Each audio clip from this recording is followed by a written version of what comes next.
ஐக்கிய மக்கள் சுதந்திர கூட்டமைப்பு பாராளுமன்ற உறுப்பினர் நிஷாந்த முத்துவேட்டிகம உள்ளிட்ட குழுவினரின் எதிர்ப்புக்கு மத்தியில் வந்துரம்ப இஹலலேபல வரையறுக்கப்பட்ட பரநோக்கு கூட்டுறவு சங்கத்தின் தேர்தலை பிற்போட நேரிட்டுள்ளது.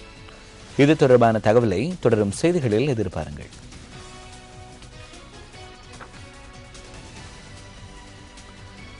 தேசிய அருங்காட்சியகத்தில் தொல்பொருட்கள் திருடப்பட்ட சம்பவம் தொடர்பில் இதுவரையில் எவரும் கைது செய்யப்படவில்லை.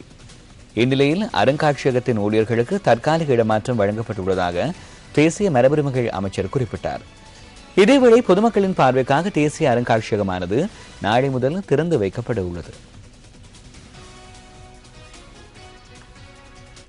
தேசிய அருங்காட்சியகத்தின் உள்ளக பாதுகாப்பிற்காக அங்கு பொருத்தப்பட்டுள்ள பாதுகாப்பு கேமராக்களே முக்கிய பங்களிப்பினை வழங்குகின்றன.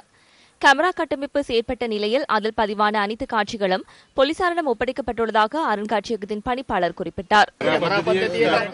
கேமரா கட்டமைப்பு இயங்குகின்றதா?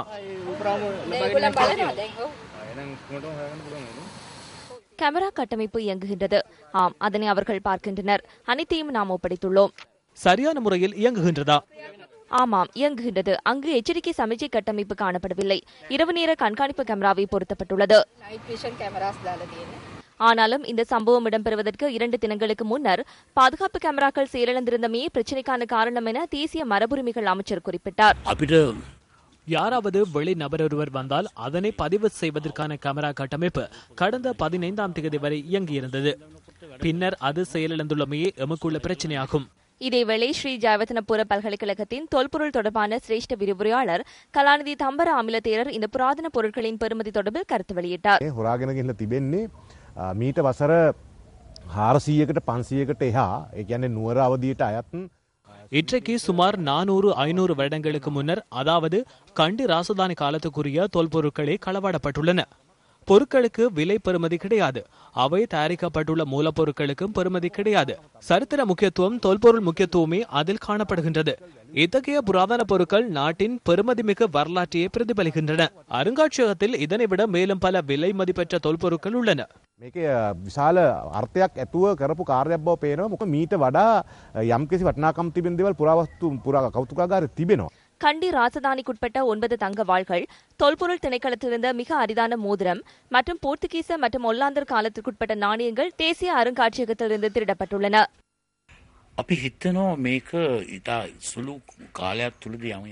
குறுகிய காலப்பகுதிக்குள் இதனுடன் தொடர்புடையவர்களை கைது செய்வதற்கான நிலை காணப்படுகின்றது. யாராவது ஒருவரால் வழங்கப்பட்ட ஒப்பந்தத்தின் அடிப்படையில் இந்த சம்பவம் மேற்கொள்ளப்பட்டிருக்கலாம் என்ற சந்தேகம் நிலவுகின்றது. இவ்வாறு காணாமல் போயுள்ள பொருட்கள் பற்றிய விரிவான தகவல்களும் அவை எந்த யுகத்துக்கு உட்பட்டவை என்பதை எடுத்துக்காட்டும் வகையிலான புகைப்படங்களும் அருங்காட்சியகத்தின் பணிப்பாளரிடம் இருக்கின்றன.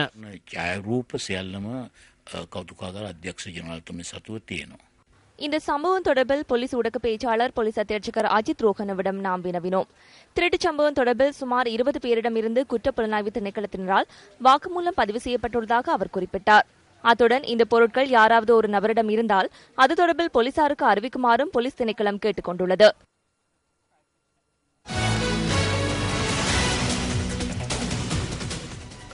ஜெனீவாவில் நடைபெற்று வரும் ஐநா மனிதுரிமைகள் பேரவையின் கூட்டத்தொடரில் இலங்கைக்கு எதிராக கொண்டுவரப்படுகின்ற பிரேரணை தொடர்பாக அரசியல்வாதிகள் சிலர் தெரிவித்த கருத்துக்கள் இனி.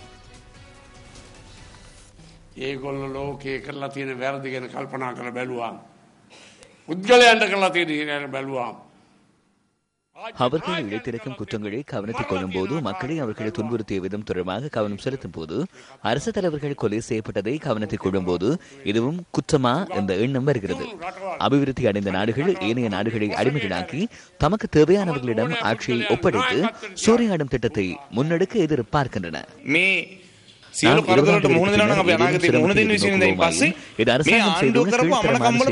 விலையாகவே அதனை நாம் எதிர்கொள்ள நேரிடும்.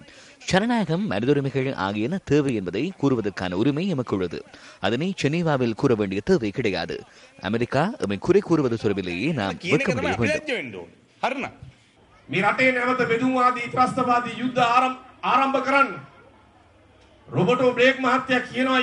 இலங்கையில் மீண்டும் பிரிவினைவாத பயங்கரவாத யுத்தம் ஒன்றை ஆரம்பிக்க முயற்சிக்கின்றனர். இலங்கையின் தற்போதைய நிலைமை நீடித்தால் மோதல் ஏற்படலாம் என ராபர்ட் பிளேக் அண்மையில் தெரிவித்துள்ளார். இந்த நாட்டை பிரச்சனைகளுக்குள் தள்ளுவதே அவர்களின் எதிர்பார்ப்பாகும். அதற்கு எதிராக அனைவரும் ஒன்றிணைய வேண்டும். அரசியல்வாதிகள் என்ற வகையில் தேர்தல்களின் போது அரசியல் கட்சிகள் என்ற அடிப்படையில் நாம் போட்டியிடுகிறோம்.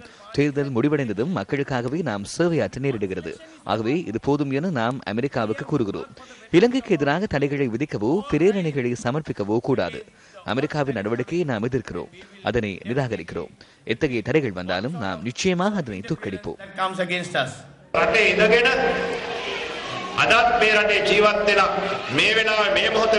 இது நாட்டில் பிறந்து இங்கு வாழ்ந்து தற்போது வெளிநாடுகளுக்கு சென்று நாட்டுக்கு துரோகம் இழைக்கும் பிரிவினர் இன்று உள்ளனர்.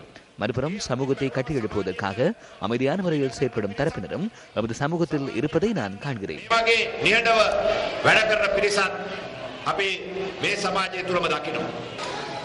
வருகின்ற பிரச்சனைகள் மனித உரிமை பிரச்சனை என்ற வடிவத்திலே அரசியல் அழுத்தமாக இருந்தால் அந்த அழுத்தத்தை எதிர்கொள்வதற்கும் இந்த நாடும் மக்களும் ஜனாதிபதி மஹிந்த ராஜபக்ச அவர்களும் எங்களுடைய அரசாங்கமும் தயார்.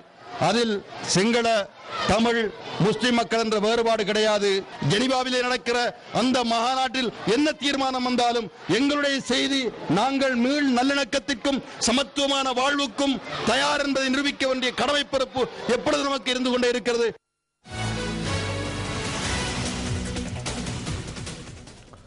முல்லைத்தீவு மாவட்டத்தின் கரைத்துறை பற்று பிரதேச சபை கூட்ட மக்களை தெளிவூட்டுவதற்கான கூட்டம் ஐக்கிய தேசிய கட்சியின் பிரதி தலைவர் சஜித் பிரேமதாஸ் தலைமையில் இன்று நடைபெற்றது. இந்த கூட்டம் நடைபெற்ற மணலாறு நிக்கவெவ விகாரைக்கு சென்ற சஜித் பிரேமதாஸ் அங்குள்ள குறைபாடுகள் தொடர்பில் கேட்டறிந்து கொண்டார். වැදගත් ප්‍රශ්නයක් අපි අහන්නට ඕන. අද යුද්ධයක් නැති නිසා யுத்தே வெனுවෙன் வென்கர் இன்று யுத்தம் இடம்பெறாத நிலையில் யுத்தத்துக்காக ஒதுக்கப்பட்ட பணத்தை ஏன் இந்த வைத்தியசாலை புனரமைப்பு பணிகளுக்கு ஒதுக்க முடியாது என நாம் கேட்க வேண்டும். கல்வியை அபிவிருத்தி செய்வதற்கு ஏன் நிதி ஒதுக்கப்படுவதில்லை? நீர்ப்பாசன திட்டங்களை மேம்படுத்தி இந்த பிரதேசத்தை சேர்ந்த 3800 விவசாய குடும்பங்களை கட்டியெழுப்புவதற்கு ஏன் நடவடிக்கை எடுக்கப்படுவதில்லை என நான் கேள்வி எழுப்புகின்றேன். ஏதேனும் ஒரு அபிவிருத்தி திட்டம் முன்னெடுக்கப்படாமைக்கான காரணம் என்னவென நான் கேட்க விரும்புகின்றேன். යම් සේවාවක්, යම් වැඩපිළිවෙලක්, යම් සංවර්ධන රටාවක් දියත් නොකරන්න කියලා මං අහන්න කැමතියි. முன்னாள் ராணுவ தளபதி சரத் பொன்சேகாவை விடுதலை செய்யுமாறு மீண்டும் ஒருமுறை அரசாங்கத்திடம் கோரிக்கை விடுப்பதாக ஐக்கிய தேசிய கட்சியின் பாராளுமன்ற உறுப்பினர் கரு ஜெயசூரிய தெரிவிக்கிறார். இன்று வெலிக்கட சிறைச்சாலைக்கு சென்றிருந்த போதே அவர் இதனை கூறினார். சிறைச்சாலைக்கு சென்று முன்னாள் இராணுவ தளபதி சரத் பொன்சேகாவை சந்தித்த பின்னர் கரு ஜெயசூரிய ஊடகங்களுக்கு கருத்து வெளியிட்டார். අපි සෑමට විශ්වාස කරන දෙයක් තමයි මේ සරත් ෆොන්සේකා ජනරල්වරයා වගේ අය මේ රටේ ත්‍රස්තවාදයේ නිමකදීම නායකත්වය දුන්න අය. சரத் பொன்சேகா போன்ற பயங்கரவாதத்தை ஒழிப்பதற்கு சிறந்த தலைமைத்துவத்தை வழங்கியவர்கள் விடுதலை செய்யப்படுவார்களாயின் இந்த நாட்டிற்கு நன்மை நடக்கக்கூடும் என்பதோடு தீங்கேதும் இடம்பெறாது என நாம் நம்புகின்றோம். யுத்தத்தை முடிவுக்கு கொண்டுவர சிறந்த தலைமைத்துவத்தை வழங்கிய இந்த வீரரை விடுதலை செய்து சிவில் சமூகத்துடன் இணைந்து வாழ்வதற்குரிய உரிமையை பெற்றுக் கொடுக்குமாறு மீண்டும் நாங்கள் அரசாங்கத்திடம் வேண்டுகோள் விடுக்கின்றோம். சர்வதேச சமூகத்திடம் இருந்து இலங்கைக்கு கிடைக்கும் பதில்கள் குறித்து சிந்தித்து இந்த கோரிக்கையை அரசாங்கம் பரிசீலனை செய்ய சர்வதேச சமூகத்திடமிருந்து இலங்கைக்கு கிடைக்கும் பதில்கள் குறித்து சிந்தித்து இந்த கோரிக்கையை அரசாங்கம் பரிசீலனை செய்யும் என நாம் நம்புகின்றோம்.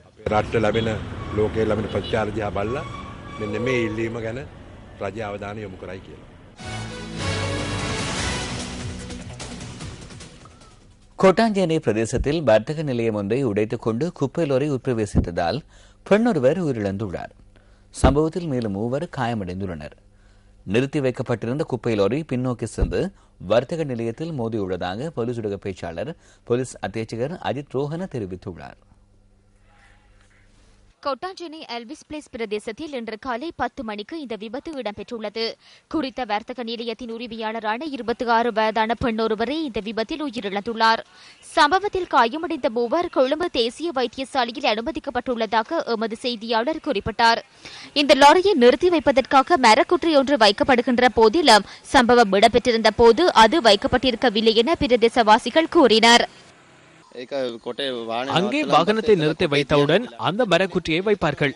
வாகனத்தை நிறுத்தி வைத்த பின்னர் அதிலிருந்து இறங்க வேண்டாம் என நாம் கூறியிருந்தோம். இது மிகவும் பெரிய வாகனமாகும். அந்த அக்கா வாகனத்தில் சிக்கியிருந்தார். சாரதி லாரியில் இருக்கவில்லை, மரக்குற்றியும் வைக்கப்பட்டிருக்கவில்லை. இந்த மக்கள் பற்றி எவ்வித பொறுப்பும் இல்லாத சாரதி ஒருவர். சம்பவத்துடன் தொடர்புடைய வாகனத்தின் சாரதி கைது செய்யப்பட்டுள்ளதாக போலீஸ் ஊடக பேச்சாளர் கூறினார்.